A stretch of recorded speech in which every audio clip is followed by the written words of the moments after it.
So good afternoon, everybody. Welcome to today's Art of Lighting with the Light Doctor himself, Simon Burfoot. Simon, how are you, my friend? Very well, mate. And you? I'm good, mate. Oh, we know we're good because we've been chatting, but no, I am good. Yeah, it's I don't know, in these trying times, it's still good, but it's good to be connecting with our members and obviously our masters who can't obviously be at the studios with us at the moment. We still haven't got a facial headshot of you yet, mate. So they've got to make up what you look Well, I like. don't want to put people off. We're getting good attendees, mate. If I put a picture in the face, they might disappear. So that's me in my Power Rangers outfit, and I'm quite happy with I know that. it makes me feel so uncool. It's very cool. It's very cool. Simon, we're going to ask you. Well, ultimately, obviously you've been around the academy for as long as I know, and we've become great friends, which is fantastic. So people who might not be a little bit familiar with you, and if it might be the first time they've joined one of our webinars, just give us a little insight into you, the photographer, what you do, how you do it, and then we'll tell them how they can get involved with you as well. No problem. Well, most people will know me as the UK sales manager for the Flash Centre, and I look after all of the end users, all of the companies we deal with, like Photographer Academy, Experience Group, and I go around our reseller network, all of the big retail outlets who resell our gear and give all of the staff training. And on the side, sort of hand in hand with that, I do my Light Doctor lighting training. And I'm a qualified lighting tutor with the BIPP. And I hopefully teach people how to get the best out of their situations, their studio spaces, and the equipment that they already have.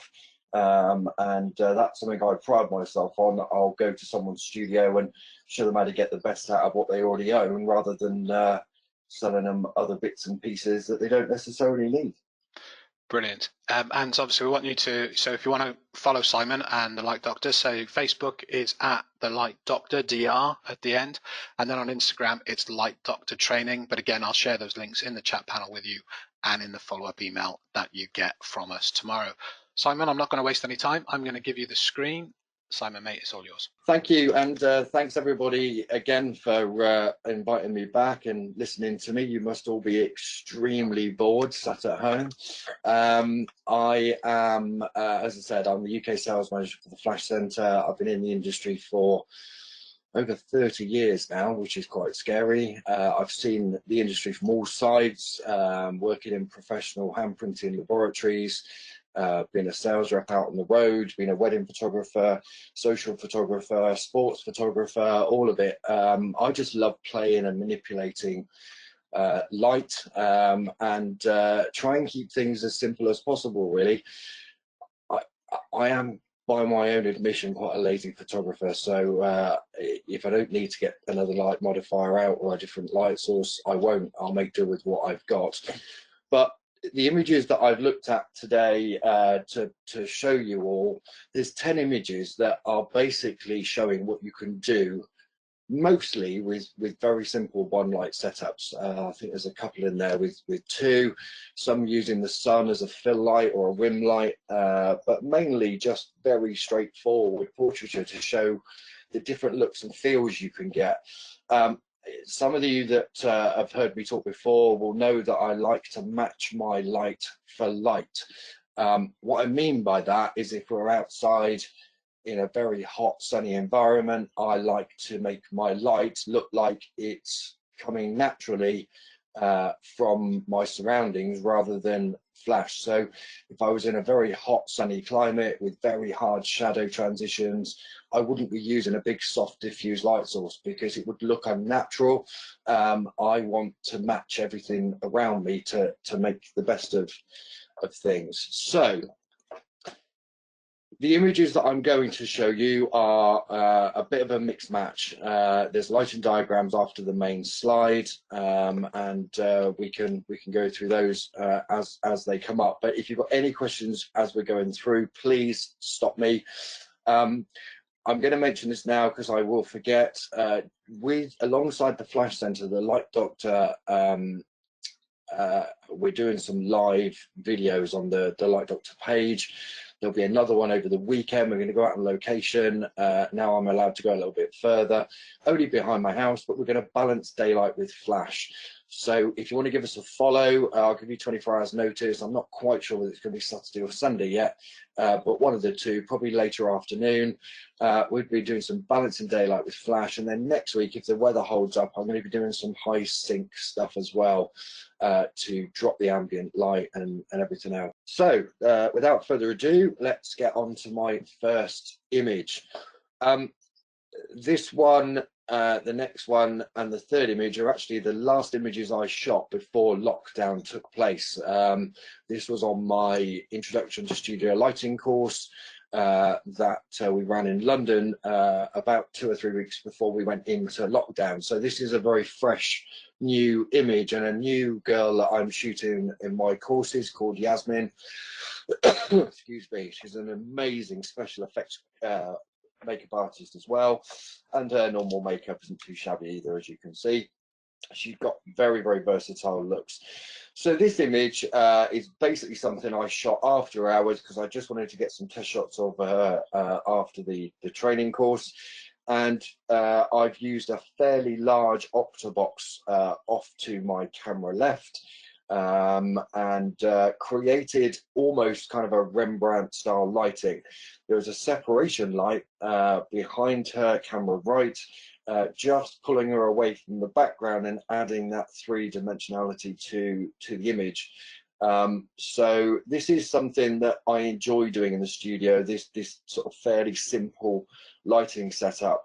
And although Rembrandt lighting, given the little triangle on the cheek, is very, very basic, I love it as a lighting technique. I think it adds shape, it adds depth to the image, and it's a real classical looking sort of portrait style for me.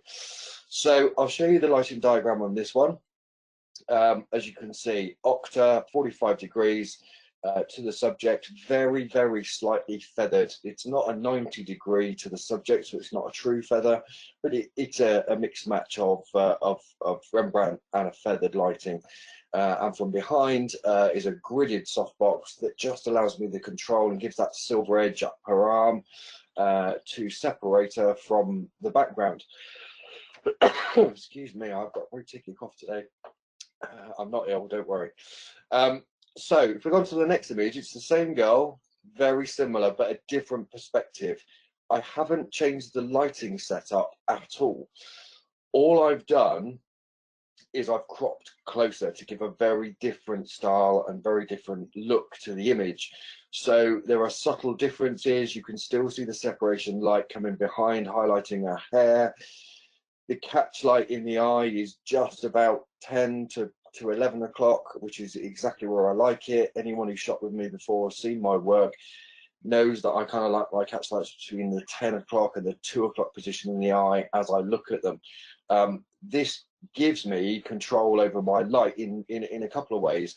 The catch light looks natural because that's what you'd expect to see outside. And also, if I go any higher with my catch light, my nose shadow extends and then comes down and cuts through the top lip, which in any competition is a no-no. So I like to have my nose shadow just halfway between the end of the nose and the top of the lip, as demonstrated here. Having the light in so close as well to my subject has produced a very, very soft, natural, diffused light. So, you know, it's kind of a warm, touchy-feely kind of image, and I think it suits her. It kind of almost tones down the tattoos and the ink that she's got, and makes her look extremely feminine, which is exactly what I wanted to achieve. So, next image. I know, lighting diagram, same lighting setup, just a different crop. This image is actually the last image I shot before we went into lockdown. I think it was the day that it was announced, and we were running our special offers from a flash centre in Birmingham, and we had the model booked for the photography show for 5 days, and we didn't want to let her down, so we brought her into the shop, and we were running lighting sessions every hour through the day. and people could come along for free and take advantage of our offers for the show, and just trying to make the best of a bad thing, really. So in the afternoon, we decided to go a little bit crazy, and Loretta is a great makeup artist. She does lots of body painting and stuff. And I said, just go wild, just give me some extreme wild makeup. I said, I don't care what it is, but I want some nice blues and reds and stuff in it. So free license, artistic license to go for it. So she did, and she came out of the studio, and I looked at her and we both laughed. But hey, I think it's great. It's a bit different, and the lighting setup on this, for me, I wanted to go for sort of a beauty style lighting setup. So although the lighting diagram that I am going to show you is nearly there, I need to do a bit more explanatory on the lighting setup.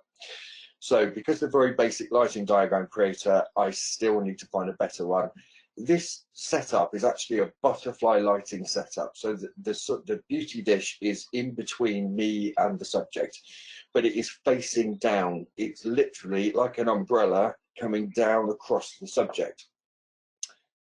Inherently with butterfly lighting, you tend to get a butterfly shaped shadow underneath the nose, and you would throw the neck and the shoulders into shadow because the head is blocking the light. What I've used on this is actually what they call a Loxley triflector. It's a 3-panel reflector that goes on a stand underneath the model, and you have these very similar sort of triangular shaped panels, one directly underneath and 2 at the side that flip up, and you can see the catch light in the eye is very slightly different. So we've actually got 3 or 4 different catch lights in the eye, one from the light source and one from the reflector at each of the panels. So although the diagram is very similar, it's not quite as it was. So this gives an overall wash of light across the top of the head. It drops off because I had it gridded, coming down across the subject, giving me a catch light in the eye, but then reflecting the light that we've lost back up underneath at a very shallow depth of field. I think I just shot this on my Pentax 645. So a medium format, low wide aperture shot, just so that your eye is drawn to the makeup in the eyes, which I think is the most important part. So that's that next image. The next one I'm going to show you is a shot from 3 or 4 years ago, actually. This is shot in Portugal. Mate, can I interrupt? Sorry, bud. Of course, yeah. Yeah, just because we've had a couple of questions about the previous 2, and obviously they were similar in lighting and respect there. The first question was about it looked like it was a shallow depth of field on both images. How did you manage to get the power of lights down enough to use the wide aperture?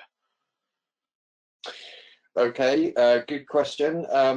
The kit that I use, unsurprisingly, is Elinchrom. These were shot with the new ELC 125 and 500 shots heads. They both go down to 5 watt seconds. So if you've got them in even a meter square or 70 centimeter square or octagonal softbox, I can literally get the light just out of camera shot, 12 inches away from the subject, providing a beautifully soft light, really gentle shadow transitions and things. But it's using the correct head. So you could do it with the flash gun because they go down to about similar power. The ELC Pro HD, the top of the range lights go down to 5 or 6 watt seconds. The D-Light 1 goes down to 5 watt seconds. So there's quite a lot of heads in the range now that go down that low, as well as the battery systems that you can get in very close and get that lovely natural light and shoot at big wide apertures. Brilliant. And on the last image of the lady with the crazy makeup, yep. Was it just the highlight, the catch light in the pupil that made the pupil look like it was square? Yes, yes. Let's go back to it. I see the point, but it is, isn't it? It's just that catch light, isn't it? It's the very small clip in at the top, and it's it depends on the angle of the head with the triflector of exactly what kind of reflection you get. Because she tilted her head backwards, it changed the shape of the reflection coming back up. So yes, well spotted, eagle-eyed. Somebody's obviously sat with their face pressed at the screen. Well done. That's it for now, mate. You crack on. All right, no worries. So as I said, this was shot in Portugal. It was a blisteringly hot day. You can see by the sky. This image has a tiny bit of skin retouching on it, but literally straight out of camera. Other than that, because the sun was so harsh, and you can see behind her how harsh the sun was. This was quite a tall wall. So I wanted to replicate that very, very hard specular light that was coming through. Now this is shot at about a 500th of a second shutter speed. Because I wanted to get some blue into the sky without too much messing about, the quicker the shutter speed is, the more color you're going to bring in from the sky, because it hasn't got time to record all of that light. And at 125th of a second, what we would have found is the sky would have been very, very white and washed out. You can see there's a whiter bit directly above the wall, which is where the sun was just behind her. And as the sky goes further up out of shot, obviously the difference in brightness changes. So we've started to bring some more blue in. What it has done is created me a very sort of natural separation between the background and my subject. I had a very, very tightly throw reflector on the front. I think it was a 18 centimeter reflector with a grid, which I took out to give me a wider spread. I wanted the wider spread of light to give me the big heavy leg shadows, and you can see how small the light source is in relation to the subject because of how defined the edges of the shadows are. If we'd have made that light source a lot bigger in comparison to our subject, same size modifier but brought it in a lot closer, what we'd have done, it had very soft edge shadows because the light source is bigger relative to the subject. Because I've taken it further away, I've mimicked what the sun would do and made a very hard, kind of crispy specular light. And you can see it looks like the sun is illuminating her with a very hard nose shadow. It's not a massively feminine lighting style, but she'd literally just been for a run and she'd come back and she sat on this wall and I said, stay there. And we shot her and that's how she was. I mean, she was a bit hot and sweaty. She looked a little bit Russian, got her makeup done perfectly and everything. And I just think it kind of worked. It's exactly what I wanted it to be. So here is the lighting setup. It's very, very simple. It's got the sun behind as my fill light, my background light, if you like. We've got the light head with a small reflector on, just coming across almost to a Rembrandt style lighting. Again, it's almost nearly loop rather than Rembrandt because the nose shadow is a lot longer across the face. And you can see it's quite a distance away. So, you know, it gives that very hard shadow transition, which I like. It's a moody, dark image.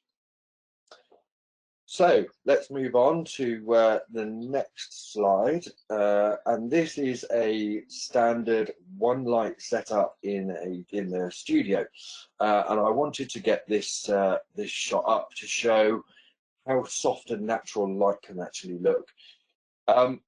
It's a big octagonal softbox off to my camera right. It's given me some hard shadows because of the angle of her head.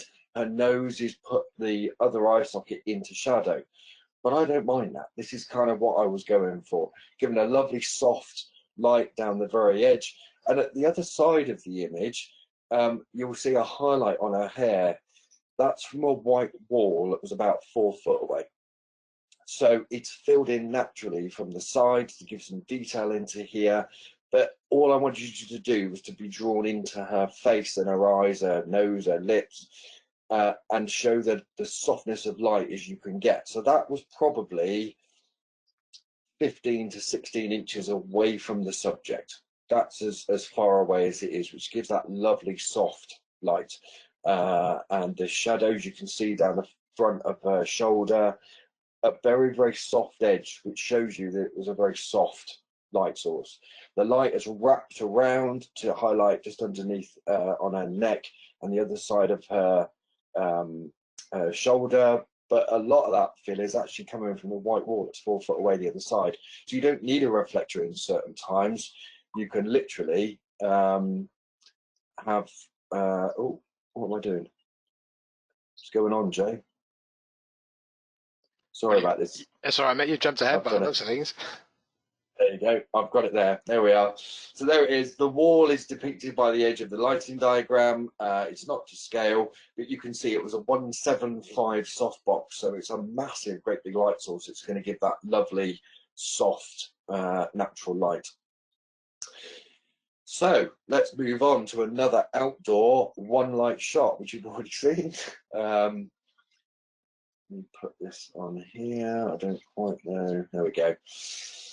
Now, this is actually shot. Some of you have heard of the Graffi Castle in Italy. And this is a shot that I took at the Graffi Castle. And I was out there helping and supporting Gary Hill, who most of you will have heard of, a superb photographer. And he was teaching, and I was outside, and the model and I decided that we'd go and take some images, because we were both sat around doing nothing. There was a classroom lesson going on, and we just wanted to shoot some stuff. So she grabbed the first thing that she could find. We ran outside. All that I had left to use was a strip box, which is a 130 by 50 strip box. It's camera left, and it's feathered across the subject, but it's in very close. It literally is just out of camera shot, and I believe I cropped it out because it was just in on that that image. So it's given a lovely soft diffused light, and this staircase is naturally red and rusty and just a bit gnarly. It looks great, and I thought I've got to shoot on this staircase. But it was getting the light in the position where it didn't hit the bars and cause too many shadows across her face. So we had to move in backwards and forwards very slightly, just to get that lovely soft feel and not have the light too far away, keeping it very tight. You can see the drop off. You can see the drop off of light on the grey wall, and you can also see the drop off of light starting to fade off on the rusty background as well. So controlling the light and where it goes was exactly where I wanted it to go. I didn't want it to highlight too many things, but I think, you know, it's quite a, her stare makes it quite a powerful image. It's just caught that sort of facial expression. She almost looks a bit angry or moody, whatever you want to say, but I like it. I think it's a nice shot. There's the lighting diagram. It's the wrong shaped softbox. It is a strip softbox, but you know, it doesn't matter what you've got. If you know how to use it, you can get different effects and different looks and feels with the wrong shape modifier, if you like. In an ideal world, I'd like to have had an octagonal softbox there, but it just shows you can get away with using the wrong equipment at times and still get a fairly pleasing image. So next image is in a cocktail bar. Those of you who see my previous webinars will have seen a very similar image to this. It was a more half-length image with a lot more of the background in place. This is using a very small light source, and the reason I put this in is to show you the difference between the bigger diffused softboxes and the smaller, harder light sources. So the smaller the light source in relation to the subject, the harder the light is going to look. So this girl had ridiculously good skin, and I will tell you now, her skin looks like that. It is ridiculously flawless. She's a lovely, lovely girl. She's got lots and lots of different looks, but I know a lot of women just hate her because her skin is so good. Very, very big eyes, very white of the eyes, lovely, and just everything about her. She was just a great girl to photograph. So we had her play in the afternoon. This is using a 70 centimeter deep octagonal softbox at quite a distance. It was about 6 foot away, just feathered across. What I didn't want the light to do was to contaminate the background. It was a cocktail bar. You can see the bottles in the background.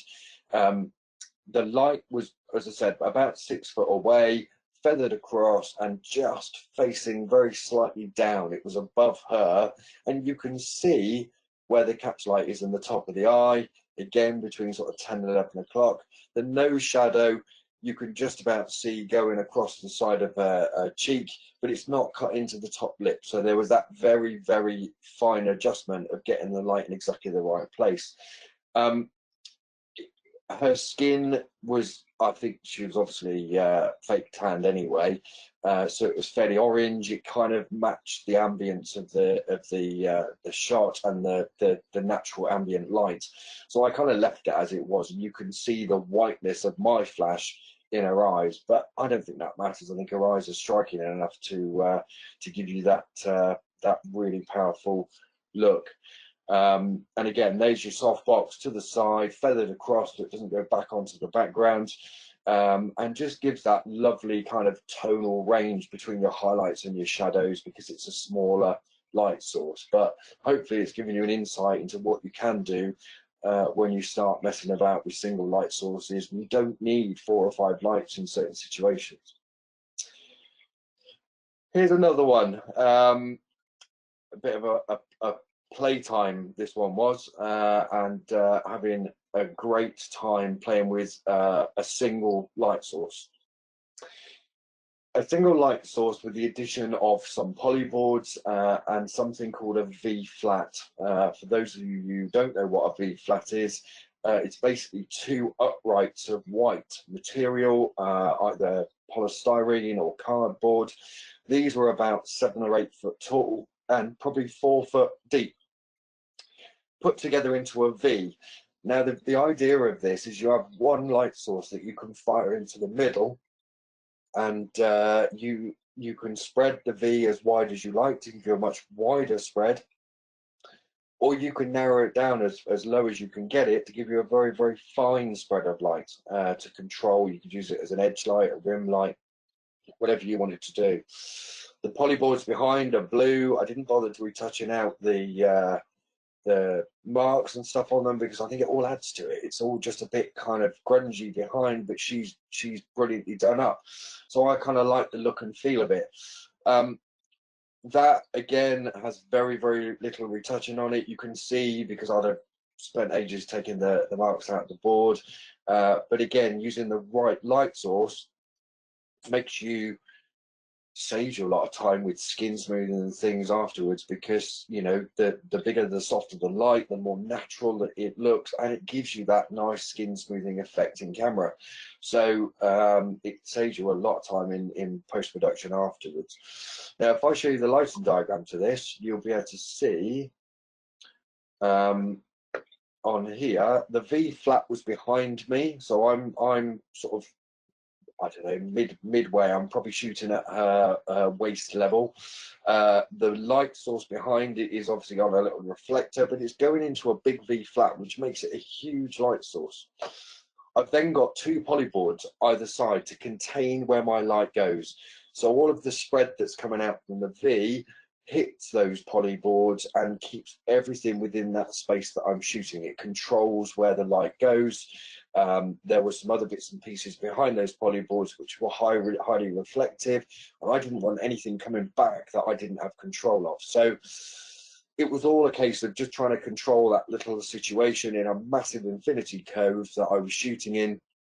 But the silver bits and stands, and there was mirrors and everything, I didn't want them contaminating my image. So it was all about controlling my environment, which is exactly what I've done there. And if you guys have got smaller spaces with very, very bright white walls, you could get yourself some big sheets of plywood, paint them black, to put them either side to stop the reflections coming back off the walls and contaminating your lighting pattern.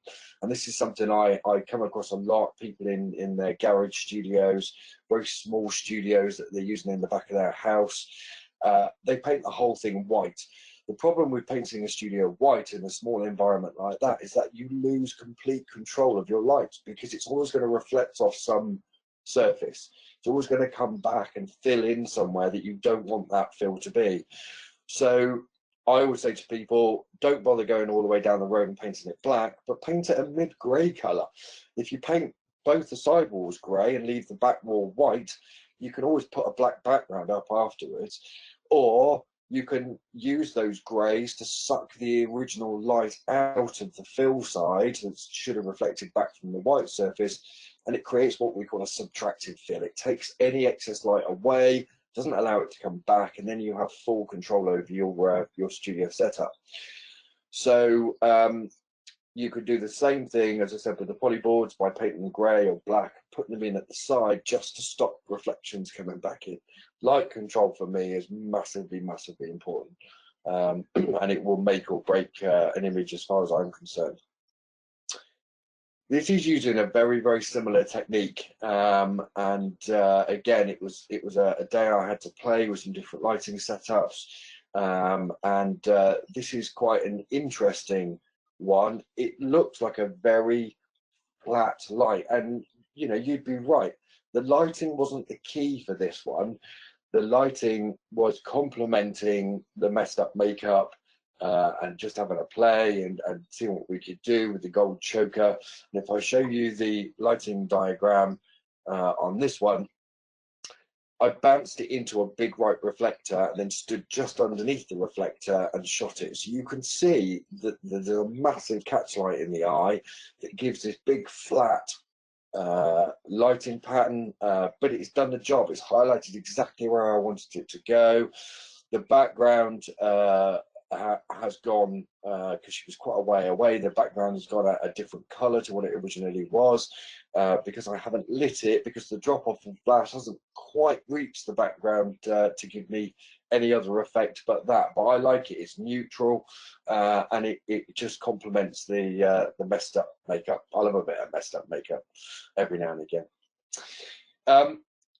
And then we go to, I think, my final image that I've put up for you guys, which was one that Jay used for the advert. This was shot with what I wanted you to believe was the sun in the background. This is actually a flash head, a bare flash head with a little reflector on the back, because it was a really grey, miserable day outside, and although the gardens we were shooting were beautiful, they looked horrendous because it was just standard British weather in Warwickshire. So we did this to give the idea that it was really sunny behind her, and one light from the front and a big light source to give that very soft shadow transition. Look how soft edged the shadow is compared to some of the shots you've seen before, where the light source has been a lot smaller. Further away gives you a much harder edge. So this now, the shadow transition, it's a perfect Rembrandt style lighting setup. You can see the perfect triangle on her cheek on your screen of your right, and a very soft edge shadow to show you that it's a very soft light source. Now, although the reflector's on there, it was actually a big 70cm beauty dish with a shower cap on the front of it, which gives it that level of diffusion. It was in very, very close. It was probably, again, just out of camera shot and just feathered across the front of our subject. And you can see the light's fairly high because of the catch light is just nearly disappearing out the top of the eye, but it's there. So I was happy with that, and the backlight gives it that impression that there is a strong sun behind, or whatever you see at the top of her shoulder, and everything else. So it's just really an insight into exactly what you can do with some very, very basic gear, and all of the stuff I've shown you today is very possible with a flash gun and a white wall. If you want to bounce the flash gun off the white wall to make the light source much, much bigger than it actually is, give you that lovely soft natural light.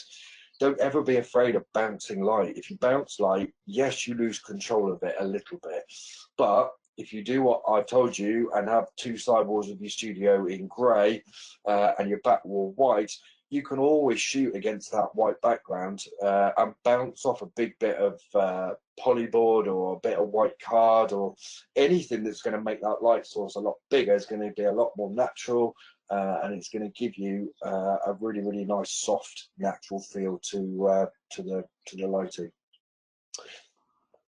So that's me. That's my 10 images, virtually one, possibly two light setups.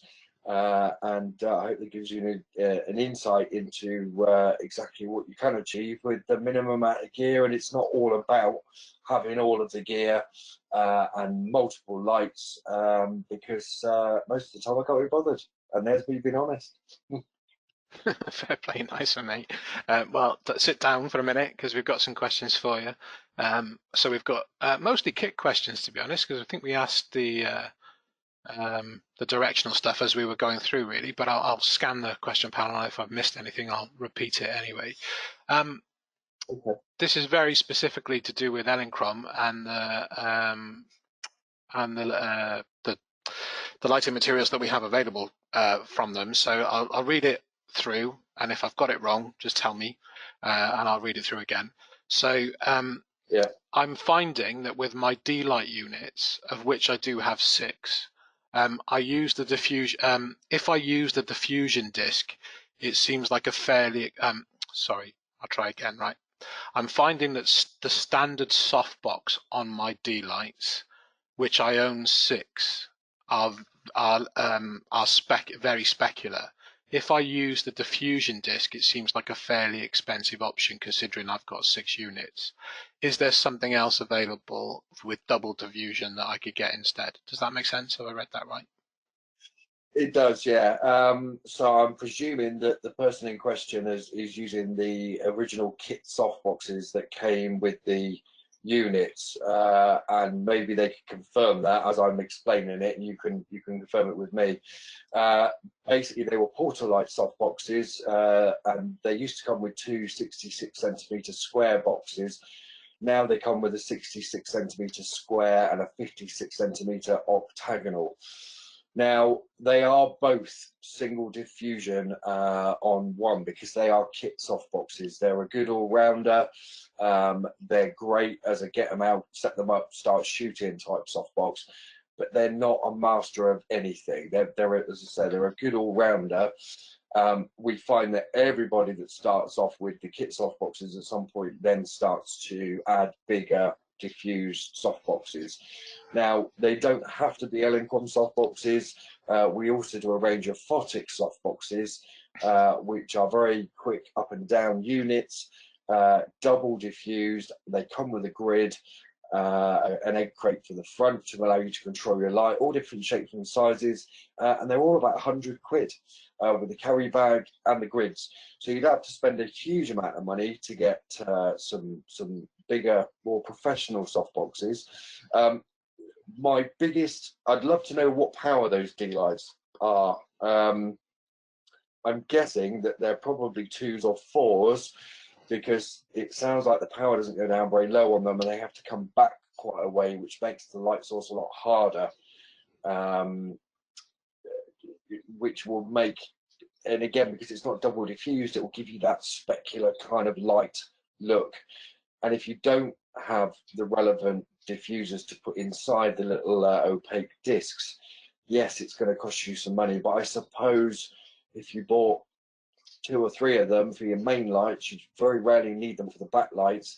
If you bought them for the main lights, you'd probably find that it will do a much better job, because it gives you that extra level of diffusion. But it's physically down to the size of the softbox that's being used. Yeah, the gentleman's just said that he's got 4 D-Light 4s and 2 D-Light 2s.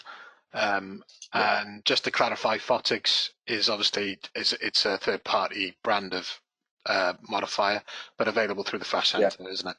So it is. Again, I'm gonna say this because I've done it before. Sometimes you need a little bit of color correction, but I've used a white sheet over the front of those soft boxes before, like a white cotton bed sheet. Although they look white, they generally give quite a cold light, but if you set your white balance properly, it actually doesn't matter. It's all good. It gives you that extra level of diffusion. Now here's the complicated bit. Because the light source is so far away from the subject, although you put another level of diffusion on, it's not going to soften the light anymore. So it's not going to make the light less hard. It's just going to appear more diffused because you put another level of diffusion on the front of it. The hardness and softness of the light comes in relation to how far away the light source is from the subject. Does that make sense? Yeah, I think so. Yeah. Okay. So we just increase and decrease contrast, if you like, by diffusing the light source further. It's all to do with the relative size of it to the subject at the time. So, you know, you could photograph, for instance, a bumblebee on a background with a 56 centimeter softbox at 8 inches away. That's a massive, massive light source compared to what you're photographing. If I photograph the lovely Jay with a 56 centimeter softbox, I'm sorry, buddy, but it's tiny compared to you or me. So it's going to give you a much harder look to the light, because the light source, even at 8 inches away, is still fairly small compared to the size of you or I. So the bigger the softbox, the softer, the more natural the light's going to be. And because you've got D-Light 4s and you've got D-Light 2s, off the top of my head, the D-Light 4 goes down to about 20-25 watts. The D-Light 2 goes down to 15 watts ish. You think the little D-Light 1 goes down to 5 watt seconds, you can get that box in a lot closer and shoot up much wider apertures. So although the D-Light 4 and the 2s are fantastic units, they're bomb proof, they go on forever, they're older technology, therefore the power doesn't go down quite as low. You can't get them in quite as close as you used to be able to. Brilliant. Okay, so I'm sorry, I'm just going through the list, make sure I'm ticking them off as we've gone. Well, we've had some questions about two specific images, Simon. I don't know how easy it is. Might be as easy just to jump back to them. The first one was the girl in the bar. Yep. Yeah, and the question is, how would you have changed the lighting to get more ambient background lighting? Okay, good question. I would have opened my shutter, or dragged my shutter, slowed it down. So this is done off the top of my head. It was about a 60th, probably an 80th of a second. This allows the shutter more time, because it's fairly dark in the background. It was very, very subdued light. So if I'd have wanted to have that much brighter and maybe balanced exactly with the subject and the lighting on the subject, I'd have dropped my shutter speed down to a 15th of a second, possibly a 30th of a second, something like that, to bring in more light. So the longer the shutter is open for, it will bring the ambient light in. It will never affect the exposure on the subject.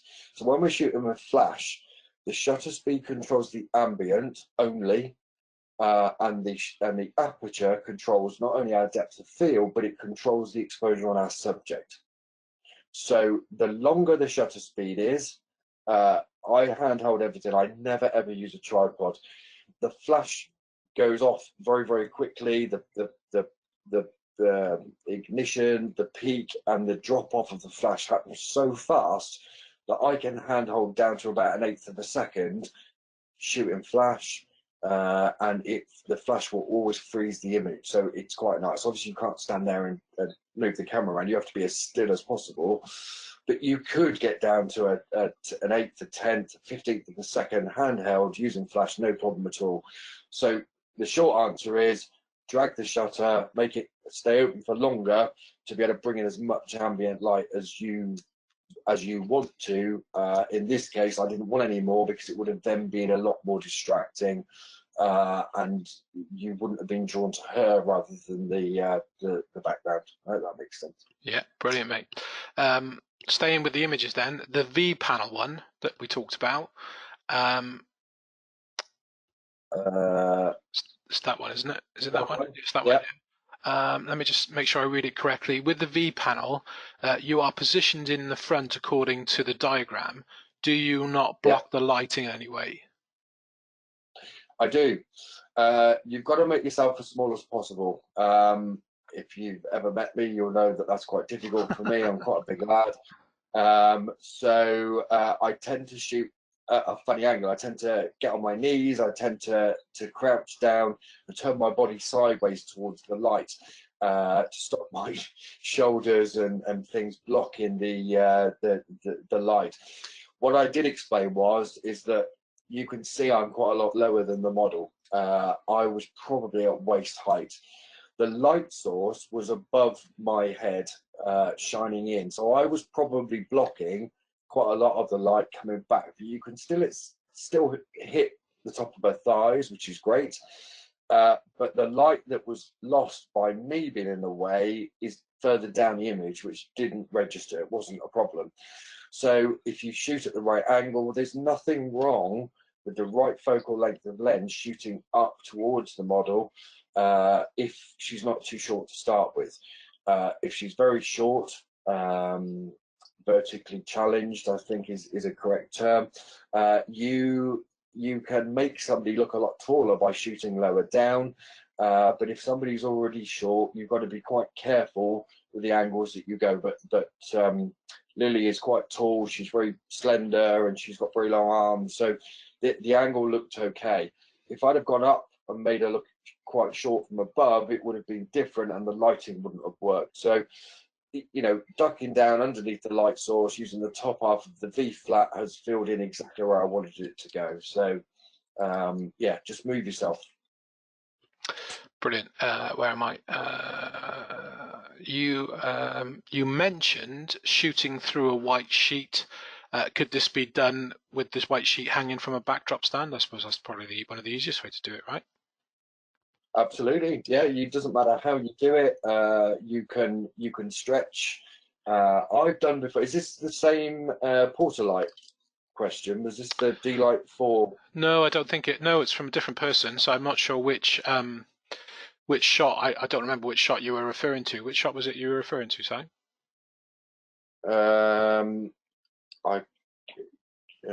Which one was it? It was the next one. It was this one, where you bounce into a reflector. So it's just the reverse, basically. So what I've done, people with little portable soft boxes like the Portalights, the 66 squares and things like that, if you've got enough space to set up a white sheet on your background support system, depends on how thick the sheet is, you can always double it over by folding it in half, or putting it over the top of the pole and letting half hang down one side and half the other to double the diffusion. What you can do, like when you're using an umbrella, you put an umbrella into a light, and you always make sure, if you want the biggest light source possible, that you move the brolly shaft in and out of the light to fill the brolly with light to make it as big as possible, or you narrow it down by bringing the brolly closer to the light source to make a smaller diffuse light. Same principle when you're using a sheet. If you wanted to, you can have your background support system set up with your white sheet attached to it in whatever configuration you want it in. You can then turn the modeling lamp on with the standard kit softbox on, take it back away from the sheet that you're shooting through till you see all of the edges filled with light, so you've illuminated the whole of the sheet. It will drop your exposure down. So if the white sheet is the same kind of thickness as the diffuser of your softbox, generally you'll lose a third to half a stop of light. So going back to the D-Light 4s and 2s, if you wanted to reduce the power of those lights and get those lights in closer to shoot at wider apertures, you can take that light further back. You're projecting your light onto this white sheet, which will then go through, but you've made that light source massive then, because your light source is the nearest part of whatever's illuminated to your subject. So on a softbox, your light source is the front diffuser of the softbox. It's not the softbox itself. It's not the light itself. Your light source is the front cover of the softbox. So the bigger you make that in comparison to your subject, the softer, the more natural, the more diffused the light's going to look. Brilliant. Okay, we've got a few left, mate. Where are we? Okay. Your personal preference for software for retouching? Photoshop and Lightroom. Brilliant. I'm going to put you on the spot with Elinchrom now. This is how it comes through. So do you know if Elinchrom have any plans to do a battery powered studio head like Photo do? Oh, if I had a quid for every time I get asked this question. Elinchrom have been toying with the idea of battery powered heads.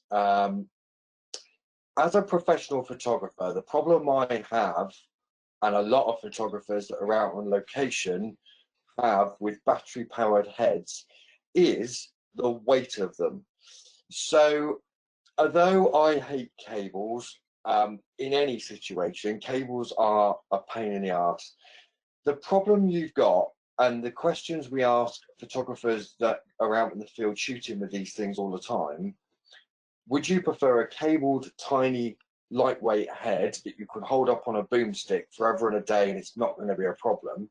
Or would you prefer us to stick all of the weight on top of a boomstick with a softbox and you've got to hold that all day? Everybody always comes back with the smaller, lighter cabled head, because generally wedding photographers that are out on location have younger assistants. They quite often are smaller female assistants who don't want to be hanging around, especially on a breezy day with a softbox and a 5-6 kilo head on the end of a pole. There's two camps here, and it depends on which one you're in. If you shoot in a studio and your lights are on a stand constantly, then I can see the attraction of it. But as a location photographer, I tend to do quite a lot more environmental stuff than I do in a studio. I would prefer the lightweightness of a cabled head on a boom pole or something to hold. It's a lot easier to hold. The new ELC 125 and 500 heads work on a different technology to the rest of the Elinchrom system, apart from the battery powered ELB 500. I think at some point Elinchrom, and I'm guessing here, I don't know, I'm guessing that those heads will possibly have a battery option at some stage. But Elinchrom don't do anything by halves. I saw that ELC 500 and 125 head probably 2 years ago. And it's taken that long to come out because everything has to be absolutely bang on. It has to be perfect for them to release that product. So if there is a battery one coming into the world, it may be a year, it may be 2 years away, because they'll need to get everything absolutely spot on before they release it. That's all I can tell you. Brilliant. Well, you answered, so that's all we can do, isn't it, mate? Mate, that's all the questions. Lots of praise and feedback, and thanks for a very detailed explanation. So brilliant as usual.